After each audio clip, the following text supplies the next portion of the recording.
നമ്മുടെ ഏറ്റവും പ്രധാനപ്പെട്ട ഒരു ആവശ്യം നമുക്ക് സാധിക്കണമെങ്കിൽ ആ വിഷയം ഒരു ഡയറിയിൽ രേഖപ്പെടുത്തുക.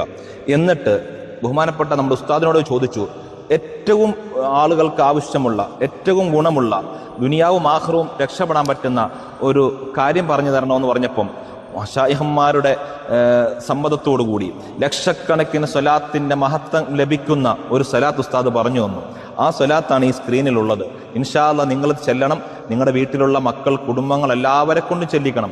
ഈ പുണ്യമായ പരിശുദ്ധമായ റബീഉൽ അവ്വൽ മാസത്തിൽ ഇൻഷാ അല്ലാഹ് നമുക്ക് 100 കോടി സ്വലാത്ത് ചൊല്ലിയിട്ട് നമുക്ക് നാദിനിലേക്ക് കൈ ഉയർത്തി മുത്തുനബി സല്ലല്ലാഹു അലൈഹി വസല്ലം ഞങ്ങളെ തവസ്സുലാക്കി പ്രാർത്ഥിക്കുമ്പോൾ ഇൻഷാ അല്ലാഹ് നിങ്ങൾ ആ ഡയറിയിൽ എഴുതി വച്ചിരിക്കുന്ന നിങ്ങളുടെ വിഷയം അത് ഇൻഷാ അല്ലാഹ് സലാമത്തായി കിട്ടും. അള്ളാഹു നമ്മുടെ എല്ലാ പ്രശ്നങ്ങൾക്കും പരിഹാരം തരട്ടെ. മുത്തുനബി തങ്ങളുടെ പൊരുത്തം തന്ന് അനുഗ്രഹിക്കട്ടെ. നമ്മുടെ ഉസ്താദന്മാരുടെ ഗുരുത്വപൊരുത്തം നമുക്ക് നൽകി അനുഗ്രഹിക്കുമാറാവട്ടെ.